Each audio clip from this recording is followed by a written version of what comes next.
Thank you.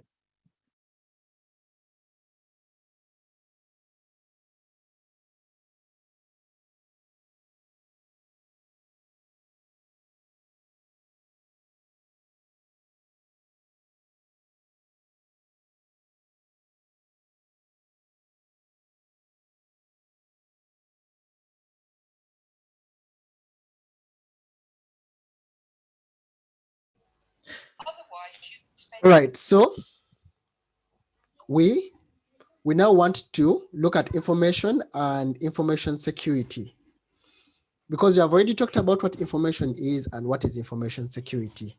When you look at these things, we're asking ourselves, what is information? Information can be maybe put in books, it can also be put in letters, it can be put as state secrets, those letters or emails that are being communicated. It could be also emails, radar signals, to tell maybe you can land now, there's a plane flying over our land, or there's this coming, we have also identified this and that and that. There's also transactional data, and there's also test questions. Like, let's say your exams, it could be as simple as that. Your final exams, let's say at your university, and such things are all what we are calling information, right? And information can be communicated in a number of different ways, like the ways I've shown you there. It could be messages, signals, data intelligence, or even knowledge. And it also may exist in quite a number of forms, like images, videos, etc., or even printed media, those banners you're seeing, posters, and so on and so forth. So, but for us as security engineers, we are interested in the information that is created, received, and maintained as evidence and information by an organization, or it could be a person who is in pursuance of legal obligation, or maybe a transaction of a business. We are interested in that kind of information, and according to the guidelines of the management of IT security, the GMITS, which comes from ISO and IEC guidelines, they define information security or information to that extent. So let us look at information security. Many of you have already told me what you think of what information security, and you are very right. And we are saying that information security, it is to protect our hardware. We have our switches, computers, laptops, phones, anything that is on our network. It's to protect our hardware, but not only those devices on the network, but also the software. Because if someone hacked your software and they're unable to use it, or if someone hacked your payroll system and manipulated those numbers, there would still be a problem. Or if someone hacked your bank account system and made payments to themselves, that would also still be a problem. So we are saying information security is to protect our hardware, our software, and the system data on information networks from occasional or from malicious damage, and also tampering and also leakage. It ensures that there is continuous and reliable system operating or reliable operations of the systems, as well as uninterrupted information service. Morgan, please mute your microphone. This afternoon. Guys, please kindly mute your microphones. Let me make my colleagues co-hosts to help me with the muting.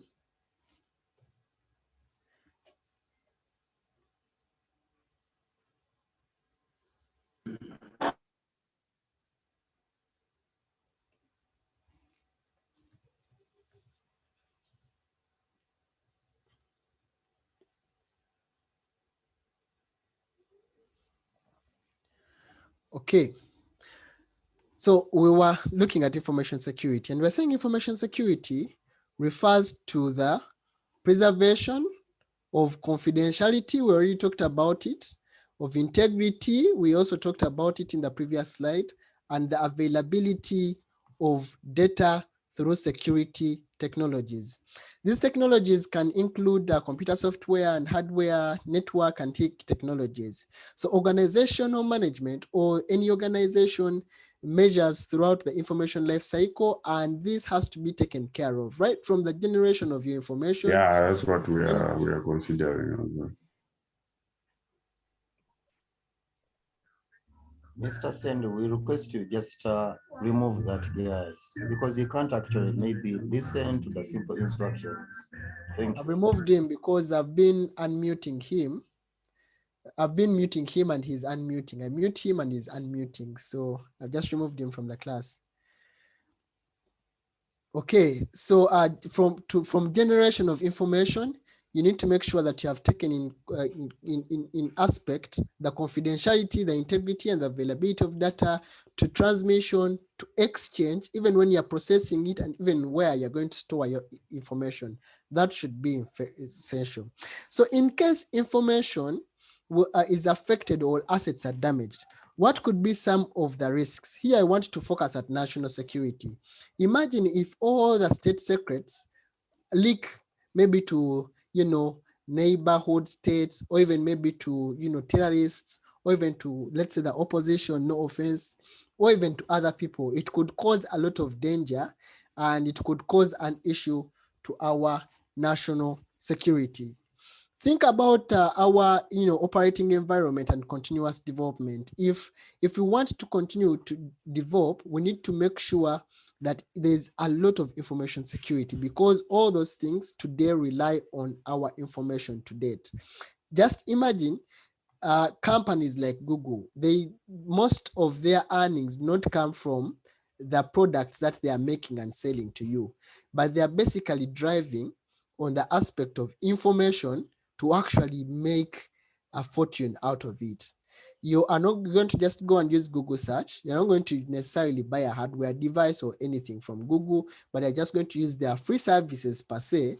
And at the end of the day, they're going to end up earning a lot of money from you. So that's why also information security is important in that aspect. There's also personal privacy and property. We need to pay a lot of attention to information security, because we need to make sure that there's personal privacy and property. Because imagine if your information, your bank details, your national identification numbers, your passport numbers, your everything, where you live, your address, your contacts, is out there at the public domain for everyone to access when and how they need to.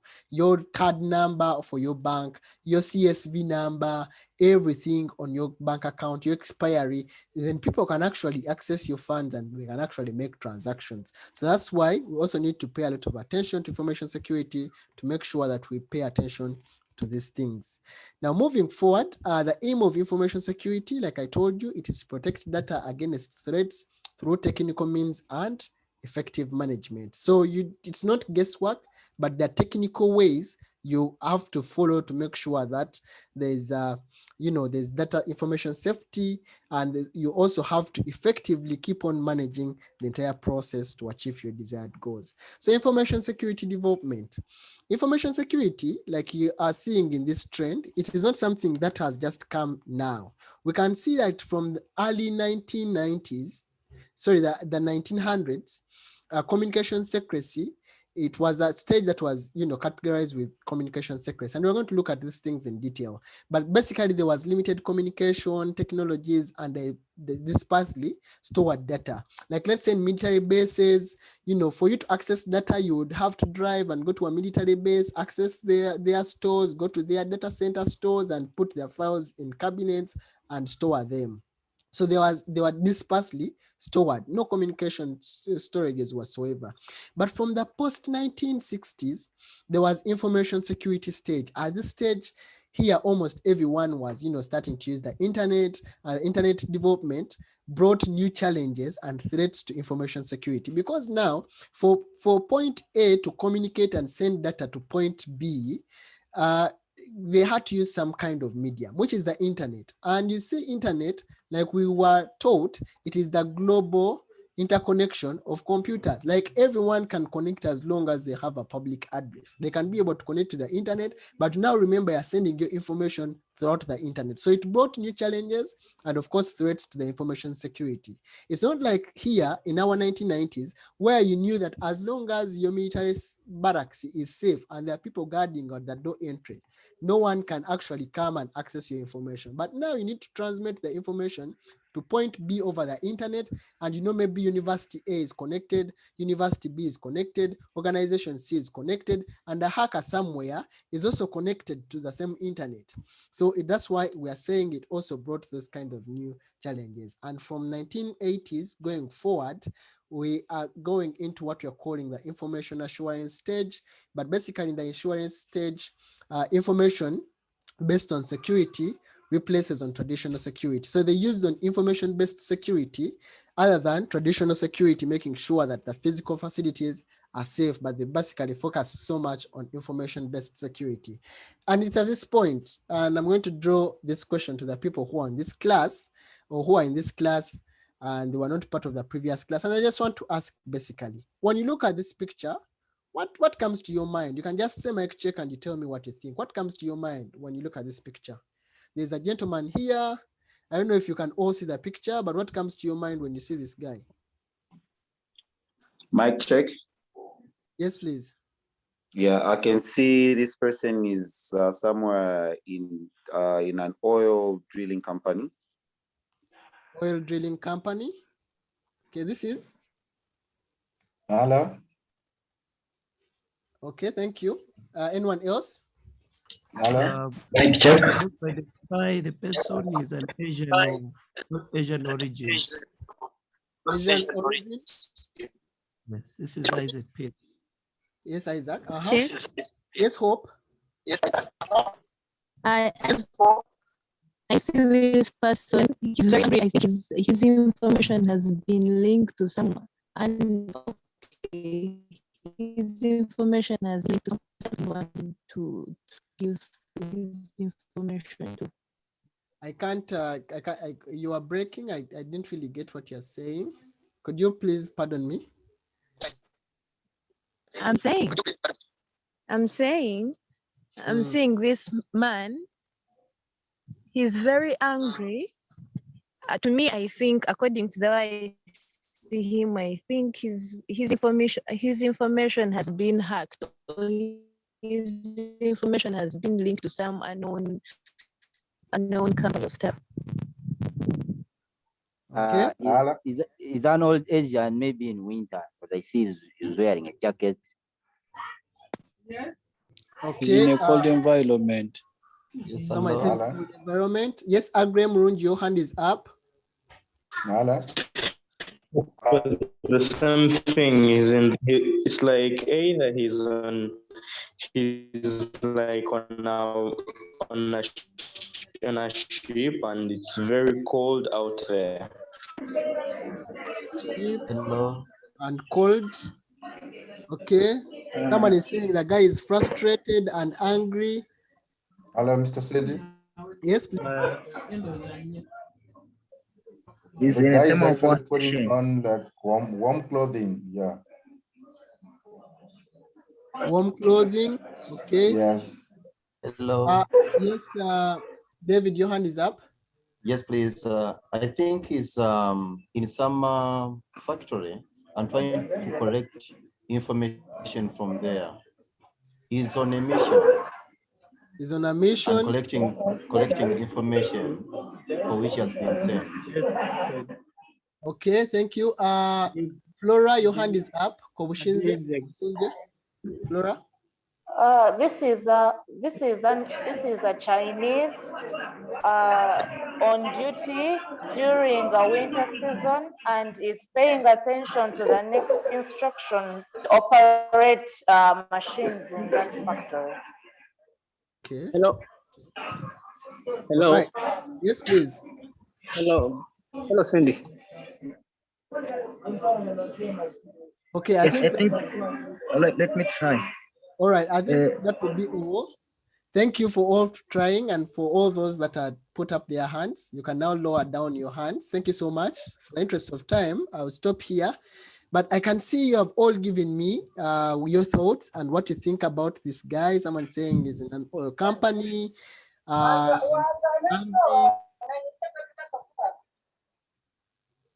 Okay, you could please lower down your hands and mute your microphones so that we proceed with the class. Maybe under 1970 to 80. Okay, so anyway, just going forward, this guy that you're seeing here, let's try and see maybe the things that you have given me: cold environment, winter, or oil company, oil drilling company, etc, etc. So what happened sometime back, there was a Chinese government. It had an oil well, an oil field, and it wanted to, to start to get a company that is going to take on the tender, and also to, do the, the processing of oil on behalf of the Chinese government. So what happened? There's a gentleman here. He's called Wang Jingzi.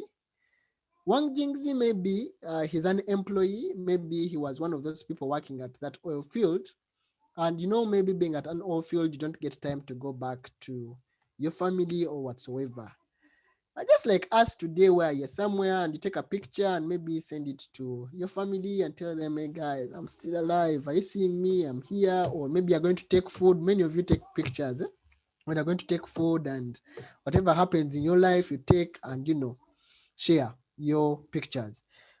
But you see, something as small as a photo can actually lead to information leakage, and someone can get to know where you are, what exact coordinate you are standing, what you are up to, maybe who you are with, and when you are also there. Okay, so something as small as just someone looking at the picture, they can be able to know that. So what happened here, after the Chinese government invited bids for oil production equipment, the Japanese intelligent experts use this simple photo. The Japanese, they use this simple photo you're seeing here to uncover secrets about the Daijing oil field. They were able to see that depending on the way this guy is clothing, the Wangzi, the clothes and everything, he must be in a very cold place, like many of you said. And what is some of those coldest places in China? It should be either located between 46 degrees north and maybe 48 degrees south. So as indicated by the clothing of Wang Jingzi. And also depending on the handles he's holding and everything here on oil one, the diameter of the oil well infrared inferred from the handle rack. So they were able to tell the diameter of the oil well.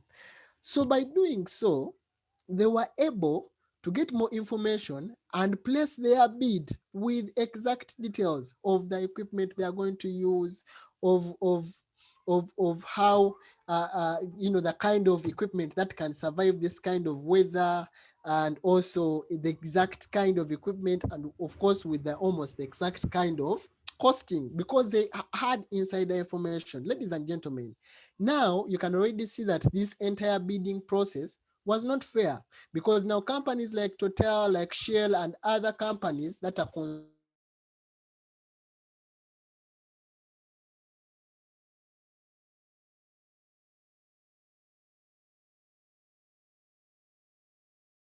and the Japanese had got that information in detail, they were able to win the contract, and at the end of the day,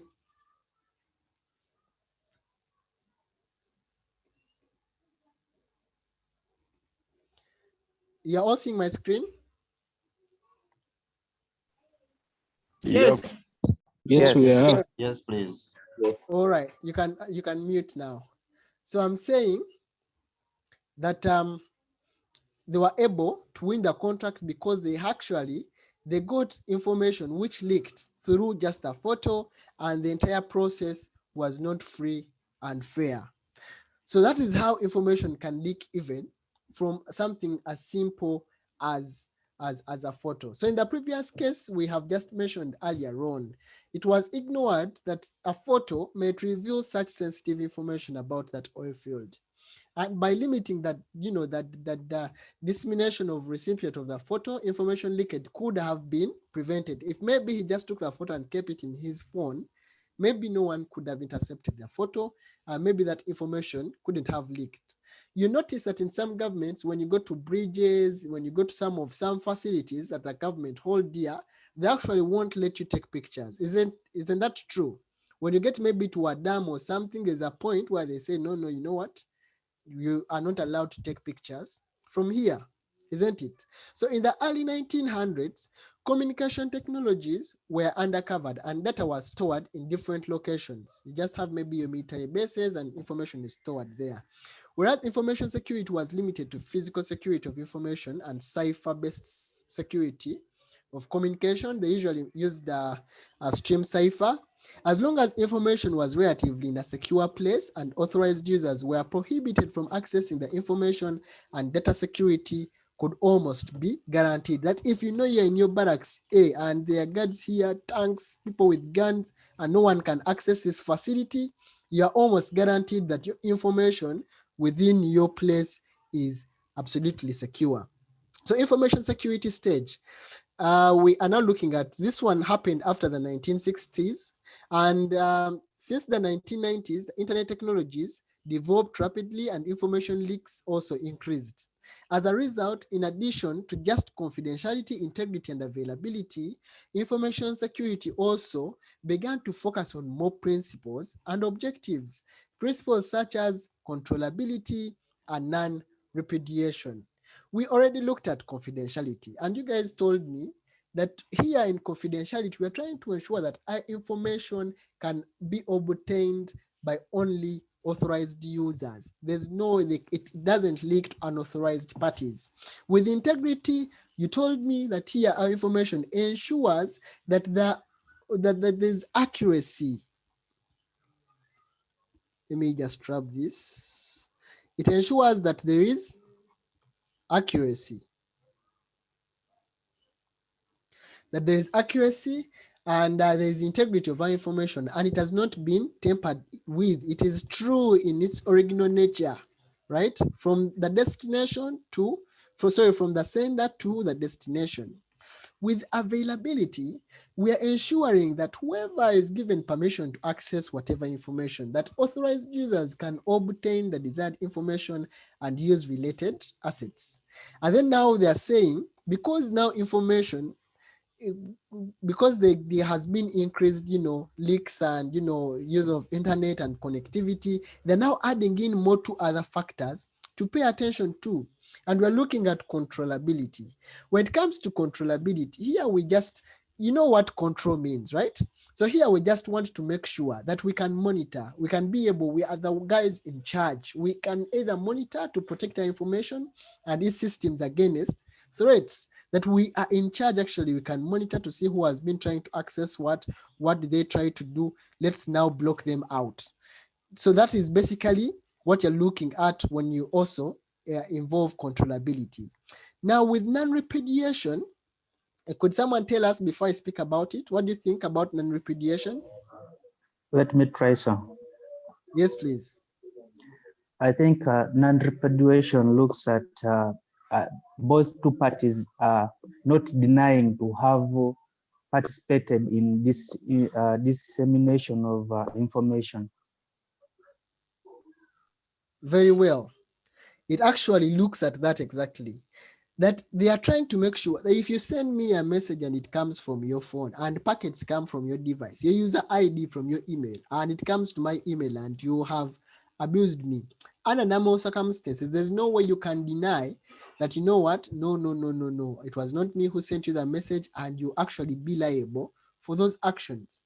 If you logged into, or someone logged into your bank accounts using your PIN number on your mobile money and withdraw money from your account, let's say you gave your number to your sister or anything, you cannot go to MTN and tell them, you know what, me, I did not withdraw that money, it is not me. As long as it's your user ID and your details that I uniquely identify you in the system, there's no way you can deny. If you send me messages and I receive them and 2 ticks come and even blue ticks come, there's no way I can deny me, I never got your communication, I didn't receive your communication. So it's entirely up to me to make sure that I do my part.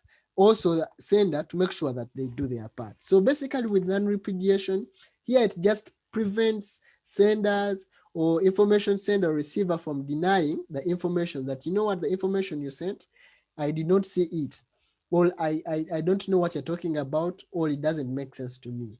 So information security involves information confidentiality, it involves integrity, it involves availability, it involves controllability, and also non-repudiation. isn't it?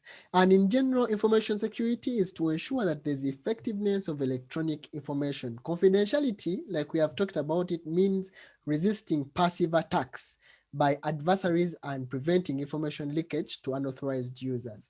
Whereas with integrity, it means resisting active attacks by adversaries and also preventing unauthorized tampering.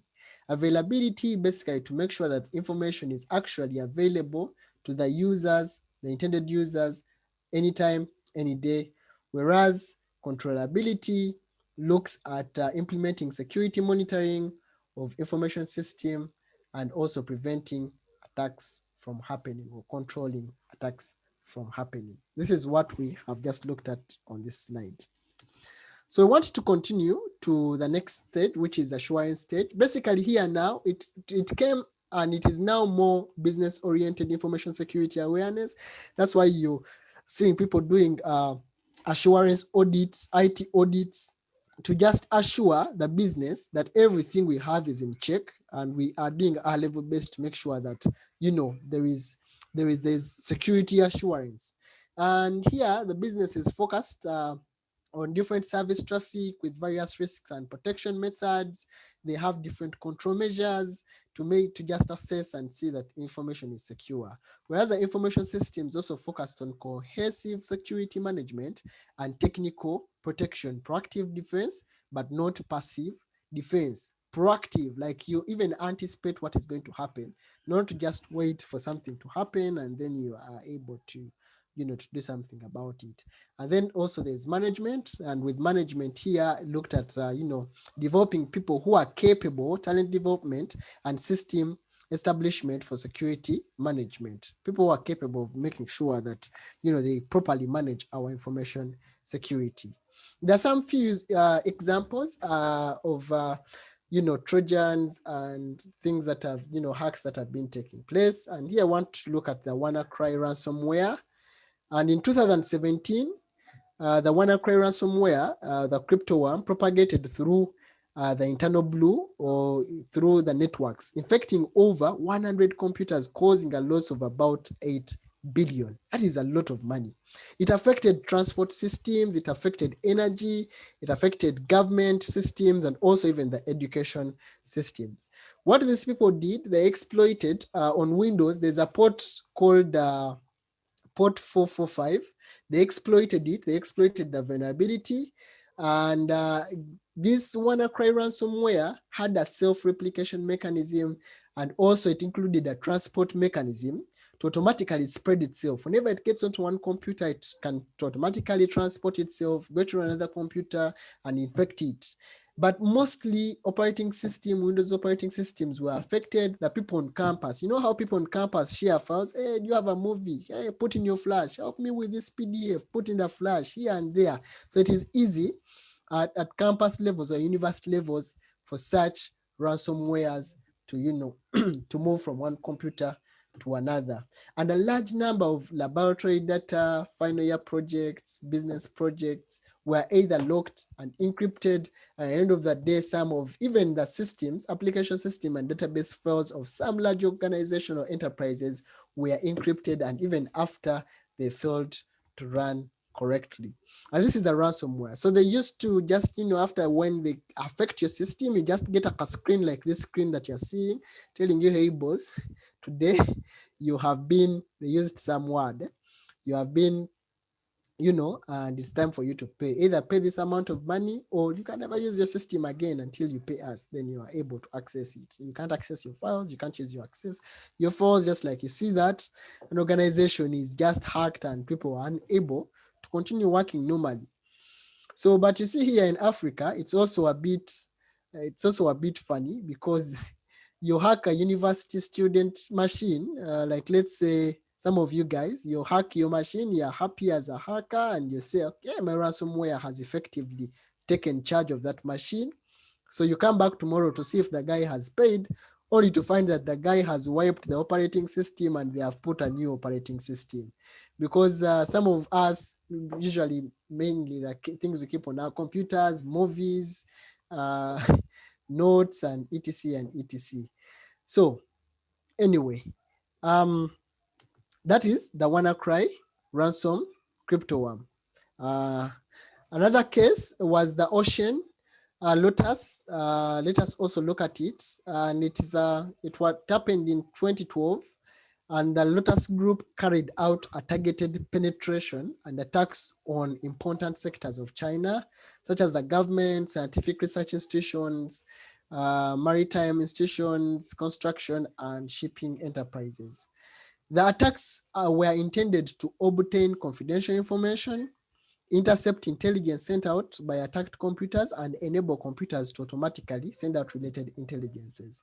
And there are even so many other case scenarios where people have been attacked. Just last year, what government announced, they were attacked, and someone was in their systems intercepting all the official emails that are being sent, reading them. Just recently, the EA Sports servers were hacked and people stole source code for FIFA 21, right? Source codes and even user profiles. Just recently, I think about 2 weeks ago or 3 weeks ago. And so many other cases that have been taking place.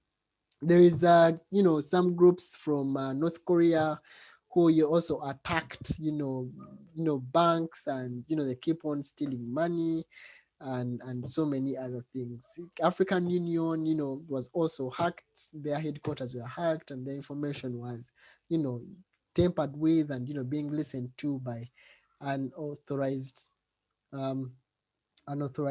accesses. Yeah, I'm seeing someone in the chat is saying read about that FIFA hack. Yeah, it is quite interesting. You should also take some time and read about it. So even the most secure systems, hackers are also not sleeping. Every single day they're trying out to see how best they can get into your systems. They're trying to see if you're slumbering or you're sleeping, or they're trying to scan for a vulnerability in your system to make sure that they exploit you. So this Ocean Lotus, that happened in 2012, it basically used two kinds of mechanism. It used the spear, where can I write? It used the spear phishing. It used the spear phishing, and here the Trojan horse was put on an email, and it was sent to targeted computers as an attachment with maybe an attractive title like, hey, dear participant, click here to join the meeting. You applied for HCIA security class, click here to register, or click here to get your free voucher. And because you are targeted, they know you have been part of those classes, and because you also don't do due diligence, you just click on that, and before you know it, you are attacked. Or maybe salary reform if you're an employee, dear participant, during this lockdown, our organization has decided to cater and put in consideration salary reform. Click here to view your new salary reforms, because you're worried that your company may chop off 20% or 30%, or depending, you rush to go actually and get into those details, and before you know it, you're hacked. They also used what they're calling the watering hole, just like you hear the word watering. They use the watering hole, and the attacker exploits the vulnerabilities of websites. Yes, they use this, they get the websites that are vulnerable, or they see some of the websites that people visit more frequently and use these websites to distribute malware. For example, they know these students here always visit Huawei.com, right? Huawei.com. And an attacker will just come up with their website, and instead of writing Huawei, they write with A first. And because we are human beings, already we are familiar, we shall not even pay attention. We shall just go ahead and access this file. It looks exactly, it's a replica of Huawei site. By the end of the day, the moment we patch in our details, let's say Jumia, where I usually buy from, or let's say Amazon or any other platform. And instead of Jumia, they use an I with an alpha key. It's not exactly Jumia, but they use that. And for you go ahead, punch in your credit details, and only to check tomorrow or the next day, your account balance is zero. Okay, so that's what they used to, and that's how they were able to. That's why they were able to get into the systems. So, information security. We can see that we have here a discussion, and we want to understand what are some of the causes of such attacks, right? And we have already seen that we have direct causes and indirect causes. We see direct causes can be things like viruses, Trojan horses, vulnerability in the system, there's a weakness in the system, backdoor programs, distributed denial of service attacks. There are so many other direct causes that could lead to, such attacks. Whereas there are also indirect causes, and these indirect causes may be the human and environmental factors. And this also plays a very important role as far as attacks are concerned, because the human, one or another, plays a part.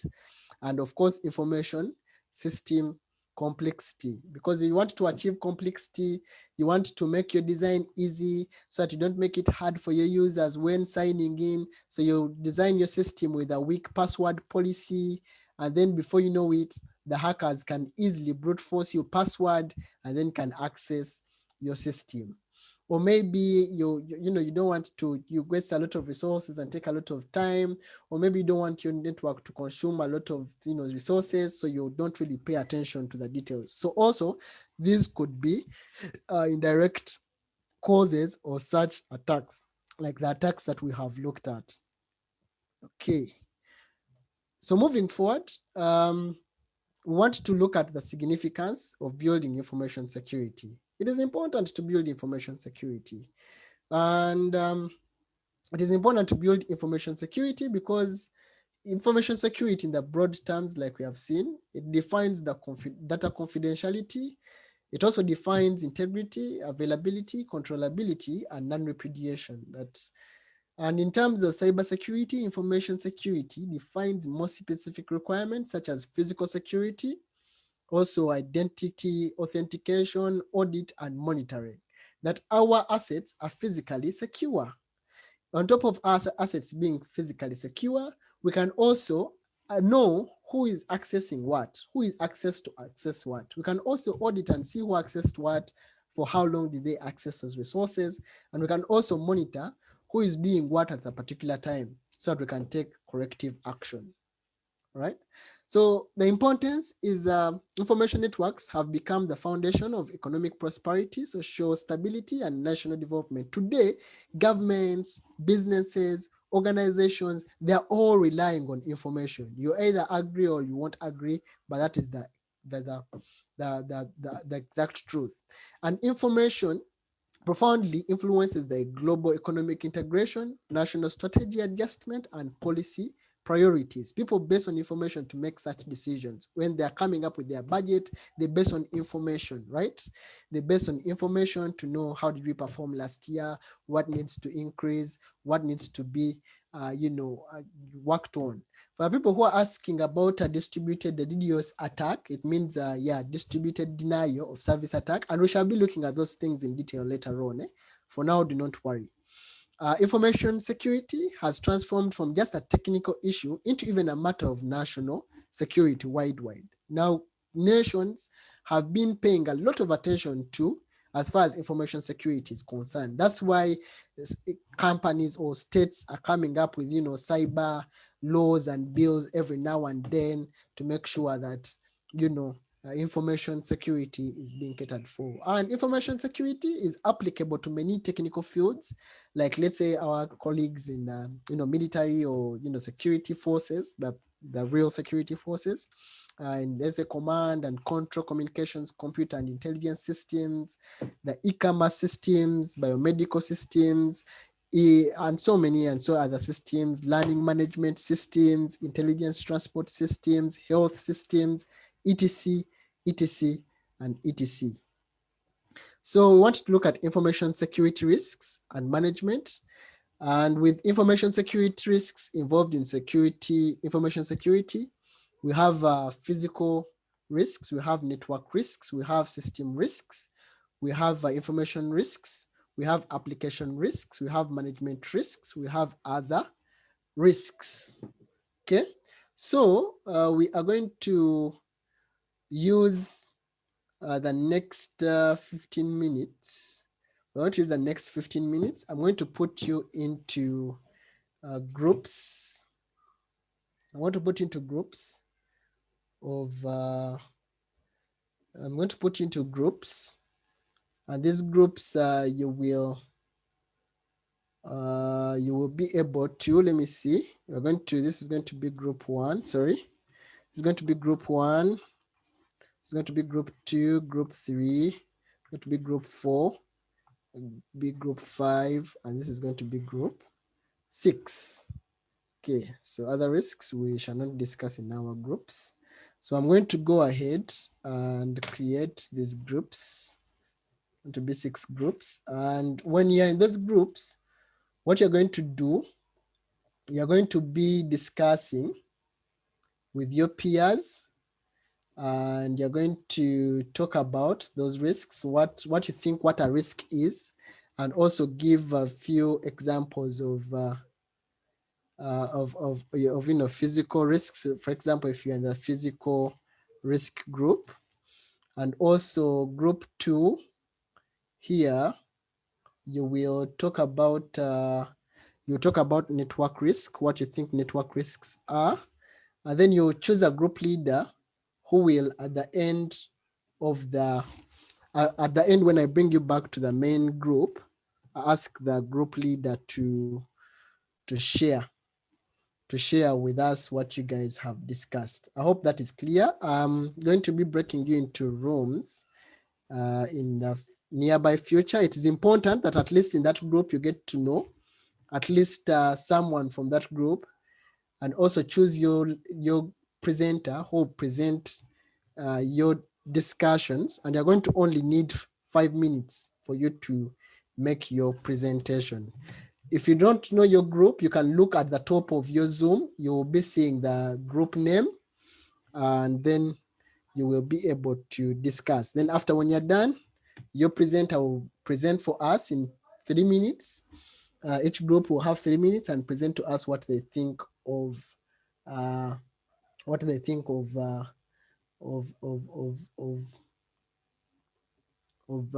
what security risks are. So you have 7 minutes for you to discuss everything and to choose your leader. Okay.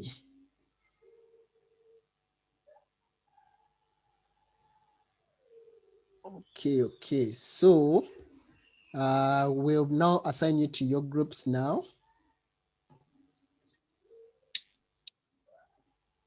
I'll now assign you to your groups. Boss, how do I know my group? You will look at it, you will know automatically. When you're going to get a prompt on your screen, I'll asking you to join the room. Make sure you join your discussion room. You will know, you'll see a prompt asking you to do that. Just kindly do that now.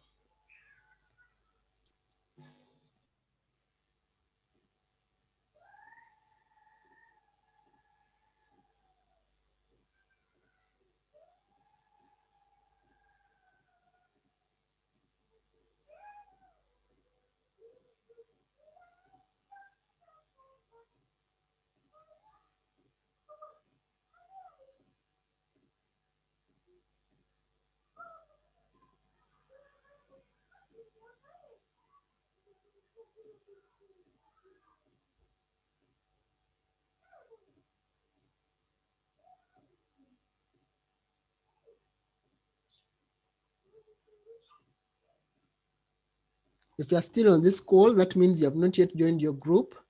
Just look at the prompt on your screen and join your group.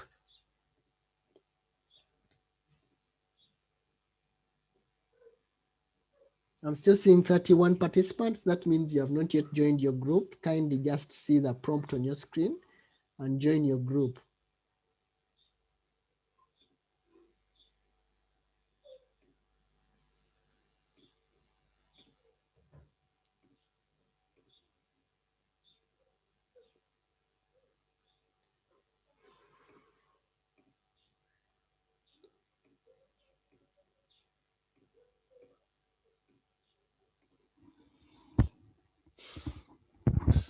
If you're still on this quorum, kindly just seeing you guys, just look on your prompt and join your groups.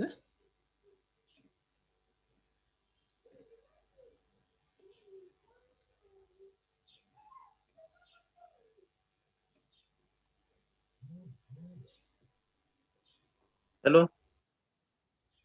Yes, Hello? please. Excuse Yes, me, please. sir. I do not see the prompt on my screen. Could you activate it again?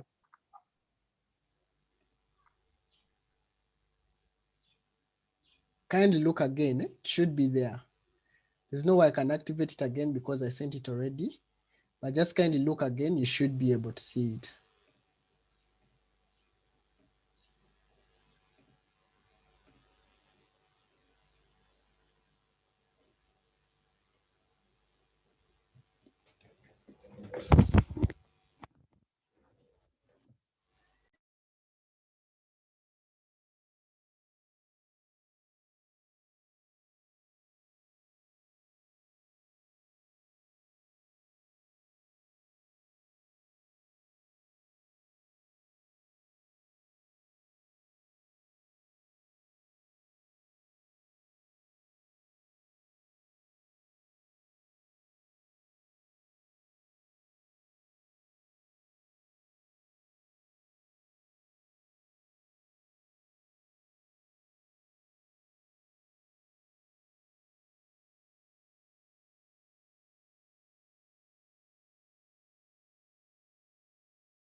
All right. I want to welcome you all from your discussion groups.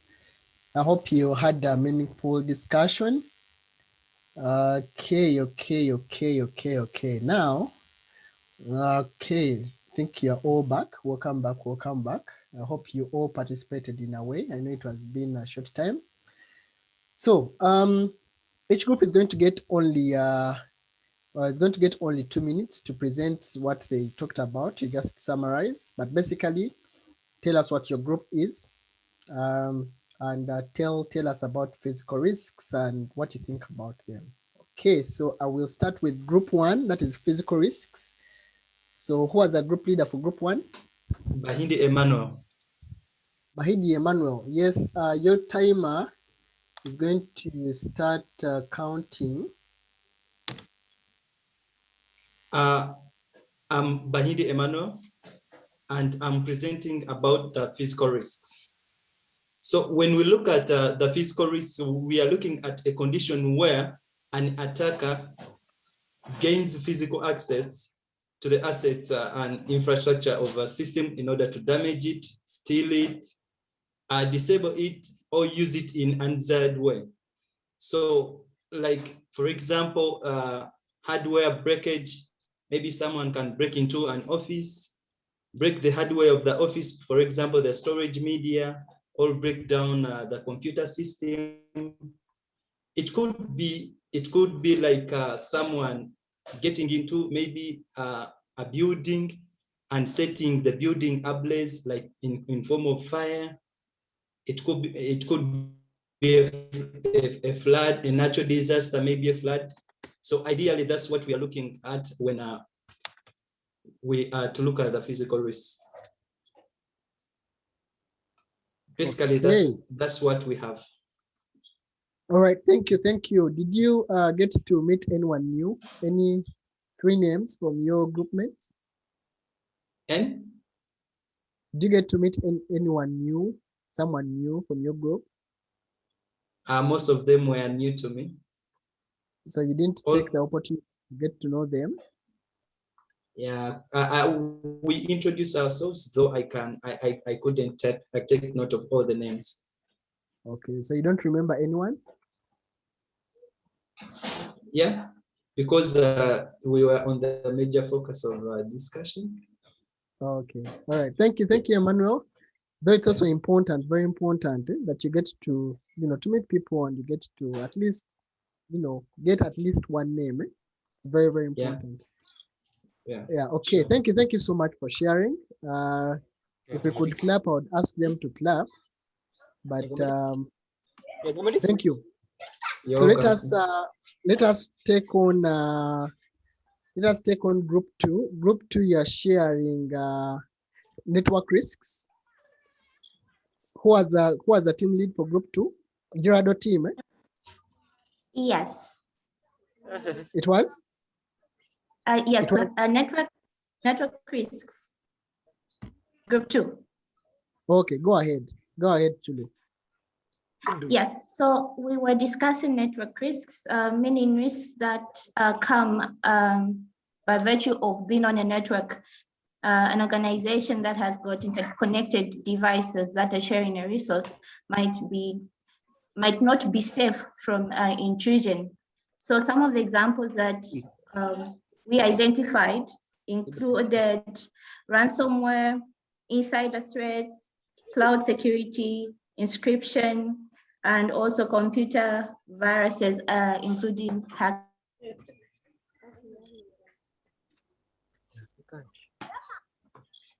Are you done, Chulu?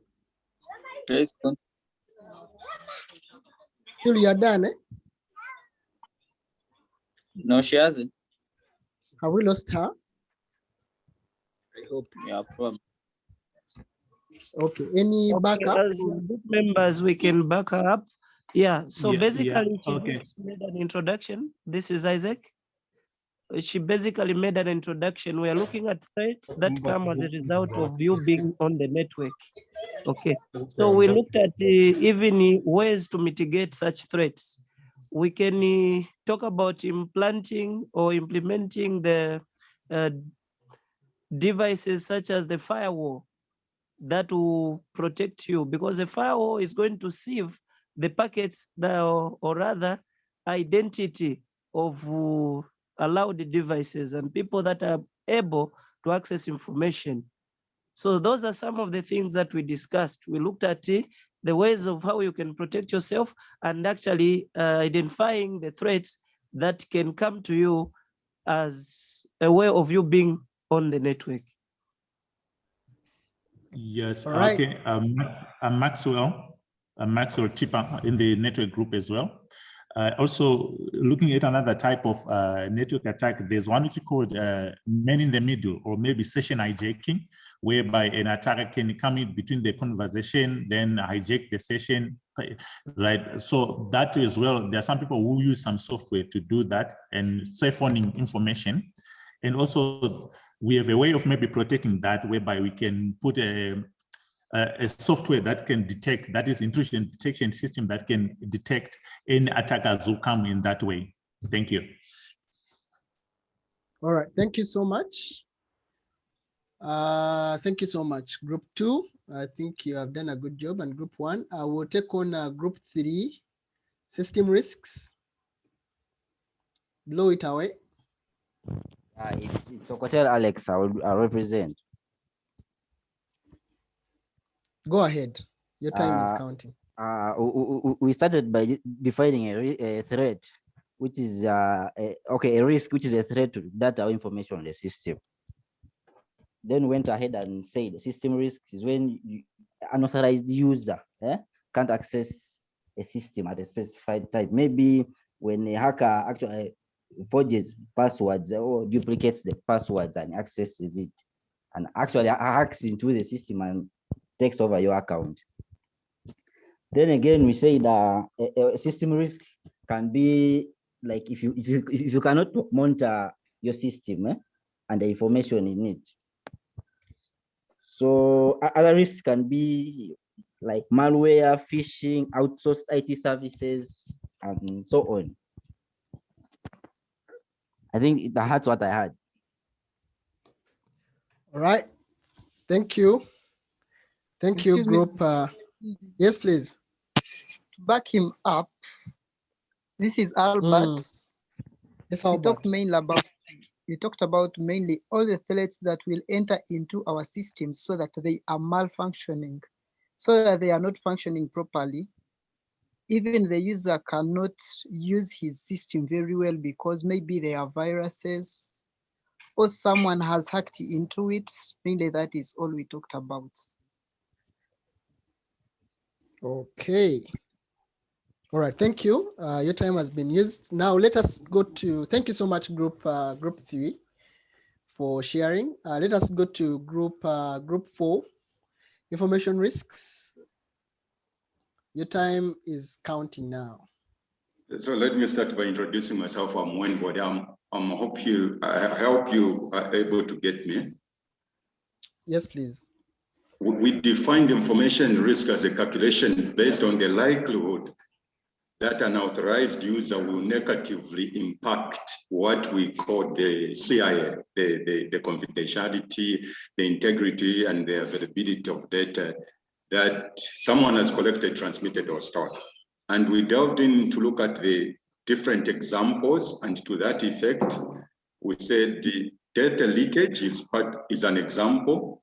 Data corruption is also an example that we can give to that effect. And also we looked at also social engineering to be part of an example. And we gave an example like social engineering. What is it? We gave an example of a man walking down the street. He sees a beautiful lady and he wants to ask a direct question to say, are you married? I want to fall in love with you. But then instead of using that, he uses social engineering. He said, okay, last time I saw you with your husband and whatnot. And this person says, no, in fact, I'm not even married. That wasn't my husband that you saw me. Actually, he was looking for that information, but then the way he has asked it is a different way. And that's what we meant by social engineering. Then we looked at disclosure of password as also part of information risk. We also looked at unauthorized access to the network.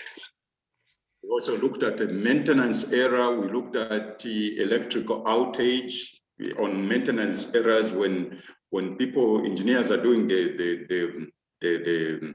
they're working on the weakness of the system, sometimes they can introduce weaknesses into the system. Electric outage, we looked at that, and we looked at also infrastructure damage. Sometimes when the infrastructure is damaged, it brings about information risk. Also looked at malfunctioning equipment can also be a risk. Destruction of records. Theft can also be a risk. Weather events can also be a risk, and we ended on that one. Okay. Thank you, group. That was group 4 with information risks. Thank you for sharing. We now look at application risks from group 5. Your time is counting. Okay, hi, Mr. Sandy. I was a group leader, Brighton Piri here. So, hello, you can get me? Yes, loud and clear. Okay, thanks. So we talk about application risks, right? So we find that we may have, like in the banking sector, whereby we've got an application to do like for online payment and online banking. We say that you can find that there may be risks whereby the application is not there. Might be the software failure.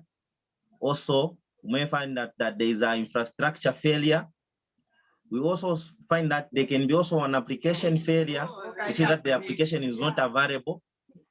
We may also find that there is some viruses, some other guys or hackers, they can hack into our system and then they infuse in the viruses. You see that the application is not available. We also find that there is the denial of service, distribution denial of services, whereby the hackers, they are trying to deny the services so that the application is not available. Also, some other risks can be unauthorized remote control programs. And also we can find that some other guys, they can alteration of the data so that the application is not available. We can also find that there is also the theft and the sabotage. We find that some people can steal the computers and then the infrastructure, so that you find that when the application is not available to the users or the clients. I don't know if my group can also assist me. They are listening.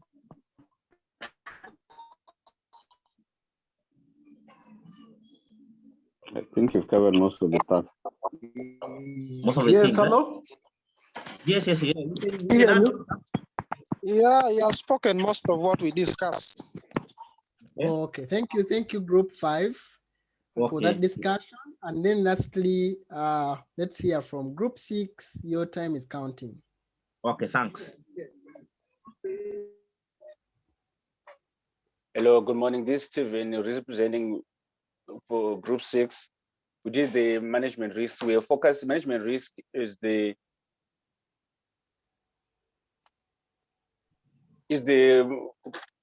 identification of threats or threats or vulnerabilities that can be associated in the management of information technology equipment. So this, we are looking at a perspective or at a national level or at an organizational level or at an organization level or just at a community level. At a national level, but we are looking at the we are looking at the formulation and formulation of security management regulations, like robust cyber security rules. And at an organization level, we are looking at the formulation of rules and regulations that show clear responsibilities to which user is supposed to use. It's supposed to access a certain information, and which user is not supposed to access a certain information through the use of access control accessibilities. I think that's pretty much everything we covered. Thank you so much. Thank you so much for sharing. That was group 6, management risks. You guys have Thank you all, the groups that have shared. You guys have done it justice. So let us do our level best to make sure that we wind up this chapter. And since you have shared most of the things, I am very impressed. Thank you, guys. Thank you once again. There's a way I would tell you to clap for yourselves, but they're emojis, so you can use the emojis to clap for yourselves. I'm quite impressed. Thank you once again. So like I was saying, we have looked at physical threats, and you guys have already told me, so I'll not take a lot of time in these things. I just rushed through them and move forward. But device theft and destruction, you guys talked about it. You're looking at making sure no one enters your premises and steal your devices or your laptop or your phone or anything that may contain your information. You could have risks from link aging. Your cables have been in a rack for some time in the ceiling, and they get tired, or even man-made damage, and maybe bites from animals. Network device fault, maybe a switch has failed to work, or a router, or there's a loop caused by a device, a network device on that system, or even network device unavailability due to power. Your rack goes off, or your router, or your firewall goes off, and you're unable to process packets in and out of your organization, or even people using electronic magnetic radiation in the equipment room that can destabilize information. When you come to information risks, basically here you're looking at information storage security, including the protection of server disk and even encryption and anti-theft of storage information. And you're looking at how your information is going to be stored. You're looking at how it's going to be transmitted, and you're also looking at how it's going to be accessed, right? So when it comes to transmission, information transmission security, basically you're looking at how your information is going to be transmitted from maybe your branch all the way to the headquarters. But along when you're transmitting, there are some kind of, risks associated on the internet. Let's say it's going through the internet. Information can be leaked. An attacker here can, deliberately choose to be, the man in the middle, and you can choose to tamper and leak, tamper with your information, or even leak your information. So that is transmission. All information access security, who is authorized to access the information? When you're trying to log in, only authorized users should be given permission to access the authentication server or to access the files on the system by being authenticated by the authentication server. But even unauthorized user, as long as they get maybe either the login details or even try to crack passwords and so on, can gain illegal login details. Then the people who discussed system security also did a very good job. But basically, also here we're trying to look at database security configurations. Are database up to date? Are there vulnerabilities? Are they safe? Are they storing some information in a encrypted way or hashed way? Our security database, who has access to our databases, and also the security of services running in the systems and their vulnerabilities. Application risks, we use so many applications on your computers, even on your phones. There could be the network viruses, operating system security, email application security, so many other applications that we need to pay attention to as far as application security is concerned. Still with the network security, like remember we said we can get a worm which can be transmitted on the network. If computer A here is affected, can easily affect our other computers on the network.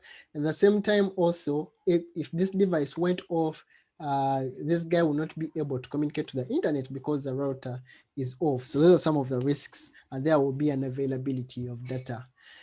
We talked about management. You guys discussed management pretty very well. But here, basically, you're determining whether the information system has management risks from the following aspects. When you're looking at your policies, your everything you're implementing, is it in line with a national policy? Isn't it breaking any kind of law? So effective national information security regulations are formulated and specialized agency to manage information security. Like, for example, in Uganda, we have agencies like NITA, like UCC to manage our information security. And they keep on also coming up, like, let's say the Cyber Security Act, the User Cyber Misuse Act in Uganda, etc., etc. So enterprise systems, basically these are security management rules and equipment room management systems with clear responsibilities and rights. So enterprises can establish own security management organizations. Within your organization, you also have your security team, detailed team that is going to help you run your security, and also managing the security itself and the system itself is quite important. Effective security policies and high quality security managing personnel, and also effective supervision and inspection systems and adherence to rules and regulations is also quite very important. The significance of information security management, it is very important for us to, as individuals, as human beings, because human beings are the people that are the closest to your information, right? They're the people that have direct access to the information of any organization. And according to statistics, about 70% of enterprise information loss is caused by negligence of either internal leakage by a staff, okay? It's either caused by negligence or internal leakage of the staff. The staff deliberately chooses to leak the information, sends that information, internal information, to other parties, or there's negligence. Someone forgot to log out, they went to the internet cafe, they forgot to log out, or they decided to download softwares from whatever site they wanted, or to visit any kind of software, or decided to put a flash in an infected computer. That is negligence. So about 70%, that is the biggest percentage. So most oftenly, all attacks, there is some kind of human beings or information security management at play. So the human beings are all us, we are the people who are the closest to our information and also pose the highest risk as far as information security is concerned. So security technologies are the only means that can control information security risks, and they can only be effective with appropriate support from management procedures. Like you see in this diagram, I already told you about 70% of information loss is caused by either negligence or internal leakage by our own staff. So this is brought about because either people have weak security awareness, people do not know that they shouldn't visit this, you shouldn't carry your laptop, you shouldn't join your laptop on this network, etc, etc. Or even malicious data threat, someone knows and they steal your data and sell it to maybe a hacker or something. Or maybe non-standard system operations, you don't know who is supposed to access what, you don't have clear IT policies, clear database policies, clear access, and IT policies, and everyone can do as they want. So there's high chance that your information will suffer, your enterprise will suffer information loss. And then of course, lose authorization rules, like let's say you don't want your users to store very long passwords or complex passwords. So you give them like 1, 2, 3, 4 characters. So also that could lead to information security loss. Don't worry, we are winding up. And as far as technologies are concerned, oftenly 30% of the information loss or attacks are brought by technologies like viruses, backdoors, Trojan ones, those things, 30% technologies. And the other is by the internal staff. More oftenly, 70% is by managing or our information system, security system management by our internal staff is caused, information loss is caused by human beings. So current development of information security, they're introducing security development strategy plans. What should we do? How should we move forward? And also many countries today are strengthening legislation to achieve a unified and standardized management. Like want to make sure that, we have laws put in place to take care of the cybersecurity needs. And of course, we are also entering the era of standardized and systematized management. And here, basically, we are just implementing our system basing on what the standards are, what are the global standards, and we're going to look at the ISO and IEC 2700 in detail in the next chapter tomorrow. So this brings us to the end of this question, and basically before you answer, please do not answer. I just have a poll for you.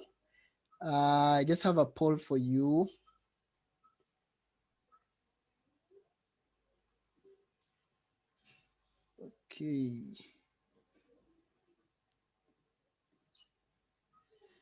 Okay, so I'm going to launch a poll on your screen just to find out and also to show you how you can be able to use the polling. You must be able to see this poll on your screen. Those who are interested, the question is saying, are you going to complete the course and do the final exam? If you're interested, kindly go ahead and answer. Basically, just look on your Zoom. There is a poll that has come to your Zoom.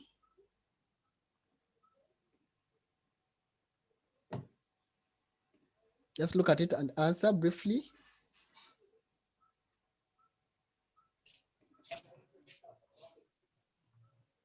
Information security incidents. There's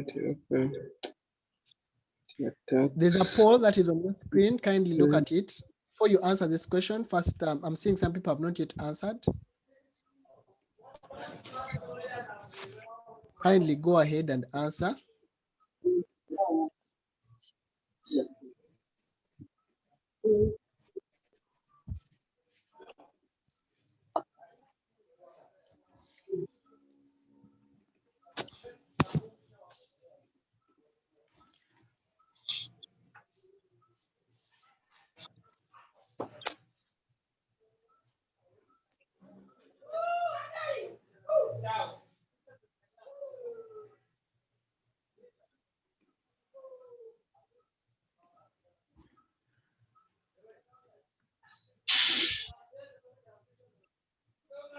Okay, so I can see about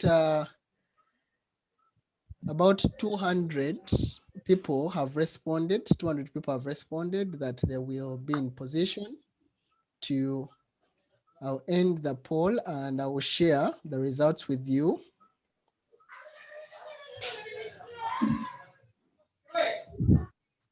I hope you have seen it.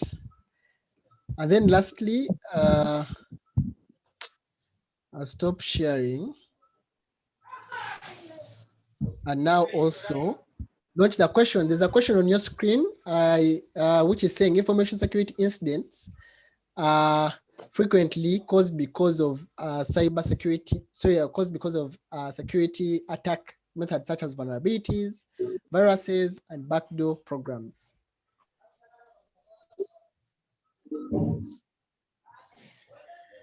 Okay, I can see about 100 people have answered.